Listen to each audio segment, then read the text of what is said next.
Hello guys, आज का हमारा टॉपिक है एटम्स। हिंदी में इसे हम परमाणु कहते हैं। आज से 2500 साल पहले ही हमारे यहाँ के वैज्ञानिकों ने हमें इसके बारे में बता दिया था। उन्होंने इसका नाम रखा था परमाणु, परम अणु, वो जिसके और टुकड़े नहीं किए जा सकते। बाद में फिर साइंटिस्टों ने इसके बारे में हमें बताया। उन्होंने इसका नाम रखा एटम, जो कि डिराइव्ड है वर्ड एटमॉस से, जिसका भी मीनिंग होता है जिसके और ज़्यादा टुकड़े नहीं कर सकते। तो एटम्स जो होता है किसी भी एलिमेंट का या केमिस्ट्री का जो स्ट्रक्चर ब्लॉक्स होता है, बिल्डिंग ब्लॉक्स कह सकते हैं, इसको हम कुछ इस तरह से बता सकते हैं। Atom is the basic building blocks of all matters and chemistry. Atom can combine with other atom to form molecules. जब ये आपस में जुड़ते हैं तो वो मॉलिक्यूल्स बनाते हैं, जिन्हें हिंदी में हम अणु कहते हैं। Can not be divided into smaller parts. इन्हें हम और टुकड़े नहीं कर सकते, लेकिन ऑर्डिनरी प्रोसेस से हम इसे नहीं कर सकते। इस पर हमारे कई साइंटिस्टों ने इसके बारे में, एटम्स के बारे में अलग अलग समय पे अलग अलग ढंग से हमें बताया है। उनमें Ernest Rutherford, Niels Bohr, Steven Chu, William D Philip, ये हैं और भी कई सारे हैं। आइए अब हम देखते हैं स्ट्रक्चर क्या है एटम का, क्या होता है इसके अंदर। एटम के अंदर 3 सब एटॉमिक पार्टिकल्स होते हैं। वे हैं इलेक्ट्रॉन्स, प्रोटॉन्स और न्यूट्रॉन्स। प्रोटॉन और न्यूट्रॉन, इनसे इनका न्यूक्लियस बनता है, जिनमें प्रोटॉन पॉजिटिवली चार्ज होता है, न्यूट्रॉन कोई चार्ज नहीं होता। और ये दोनों मिलकर कंबाइन रूप से ये न्यूक्लियॉन कहलाते हैं, और ये वाला हिस्सा न्यूक्लियस कहलाता है। उसके बाद इलेक्ट्रॉन्स होते हैं जो अलग अलग ऑर्बिटल पाथ पे इसके चक्कर लगाते रहते हैं, और वो नेगेटिवली चार्ज होते हैं। अब न्यूक्लियस के का हिस्सा अगर हम एटम से देखें, कंपेयर करें, तो एटम के मुकाबले न्यूक्लियस बहुत ही छोटा होता है। जैसे ये पूरा एटम है तो इतना सा इसका न्यूक्लियस हुआ। अगर पूरे एटम से उसे कंपेयर करें परसेंटेज के हिसाब से, तो ऑलमोस्ट 99.99999996% स्पेस खाली होता है। इतना छोटा होता है एक एटम के सामने उसका न्यूक्लियस। तो ये सब एटॉमिक पार्टिकल्स भी एटम के मुकाबले काफी छोटे होते हैं। एक न्यूक्लियस का जो डायमीटर होता है वो होता है 1.70 इंटू 10⁻⁻15 मीटर से लेकर 11.7 इंटू 10⁻⁻15 मीटर तक। ये सबसे कम जो मैंने बताया 1.70, ये है हाइड्रोजन का, और मैंने ज्यादा जो बताया 11.70, ये है यूरेनियम का, एटम का न्यूक्लियस के डायमीटर का साइज। अब ये है समय समय पे हमें अलग अलग साइंटिस्टों ने इसके मॉडल को सामने रखा और इसके बारे में खुद भी जाना उन्होंने और हमें भी बताया। उनमें सबसे पहले हम बात करते हैं जे थॉमसन की। इनका कहना था कि एटम एक वाटरमेलन, तरबूज के जैसा है, जिसका रेडिश पार्ट जो खाने वाला एडिबल हिस्सा है वो पॉजिटिवली चार्ज होता है, और जैसे ही इसमें सीड जगह जगह धसे हुए ऐसे ही इलेक्ट्रॉन धसे हुए हैं। या उन्होंने दूसरा इसका तरीका ये बताया कि ये पुडिंग केक की तरह है, जिसके अंदर ड्राई फ्रूट्स की तरह इलेक्ट्रॉन धसे हुए हैं। अब इनके पोस्टुलेट क्या आते हैं इनके इस मॉडल का, वो देख लीजिए। An atom consist of a positively charge sphere with electrons embedded in it. ये पूरा का पूरा पॉजिटिवली चार्ज है और इसके अंदर नेगेटिवली इलेक्ट्रॉन्स धसे हुए हैं।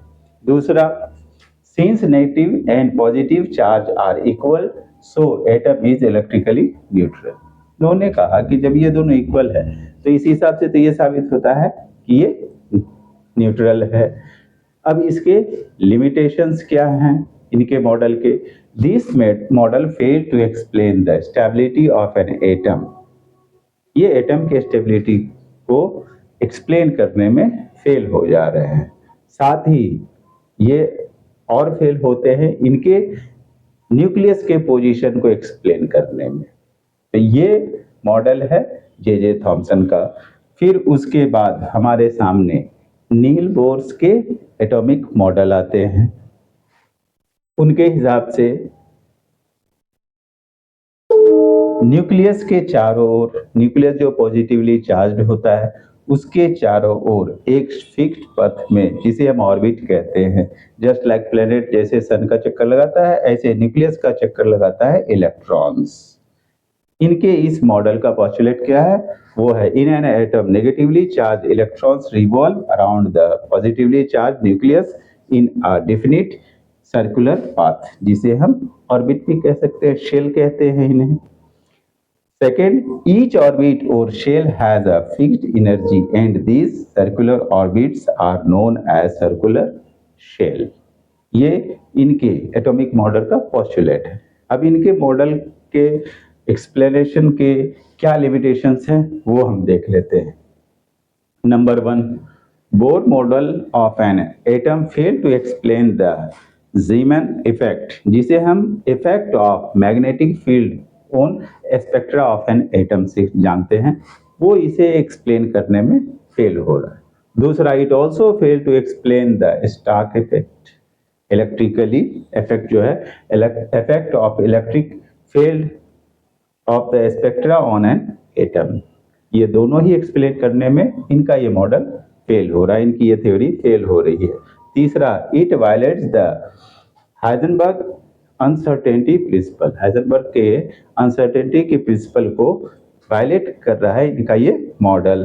तीसरा, it could not explain the spectra obtain from larger atoms, जो बड़े एटम्स हैं उनके जो स्पेक्ट्रा मिलेंगे उनको एक्सप्लेन करने में फेल हो रहा है। अब हम इसके बाद देखने वाले हैं रदरफोर्ड के एटॉमिक मॉडल को। अब हम बात करने वाले हैं रदरफोर्ड के एटॉमिक मॉडल के बारे में। इन्होंने हमें बताया कि एटम के कंपैरिजन इसका न्यूक्लियस बहुत ही छोटा हिस्सा होता है और उस एटम का ज़्यादातर मास जो होता है, ज़्यादा से ज़्यादा एटम का मास उसी न्यूक्लियस में होता है।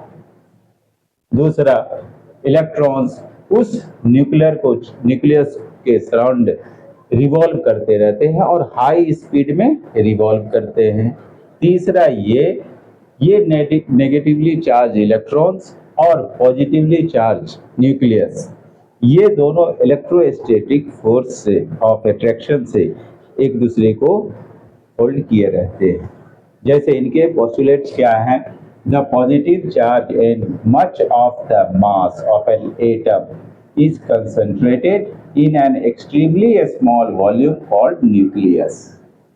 एक एटम के सामने वो काफी छोटा होता है और उसका ज्यादातर हिस्सा जो है उसी में मास वही पे होता है और वो पॉजिटिवली चार्ज होता है, जबकि इलेक्ट्रॉन्स नेगेटिवली चार्ज होते हैं। He proposed that an atom electrons surrounded the nucleus and revolving in high speed in a circular path called orbit. तीसरा, negatively charged electrons and positively charged nucleus held together by a strong electrostatic force of attraction. ये force of attraction से एक दूसरे को help किए रहते हैं और ये सब इन्होंने बताया था एक एक्सपेरिमेंट करके। इन्होंने गोल्ड शीट के थ्रू अल्फा रेज को पास किया और इन्होंने ऑब्जर्व किया कि थाउजेंड्स ऑफ अल्फा रेज जब पास कर जाती है तब एक आध कोई रे जाकर डिफ्लेक्ट होती है। इसका मतलब एक एटम का बहुत सारा हिस्सा, बहुत सारा स्पेस खाली है, उसका जो न्यूक्लियस है वो बहुत ही छोटा है एक एटम के साइज के कंपैरिजन में। इनके इस मॉडल के कुछ लिमिटेशंस हैं। वो लिमिटेशंस क्या हैं?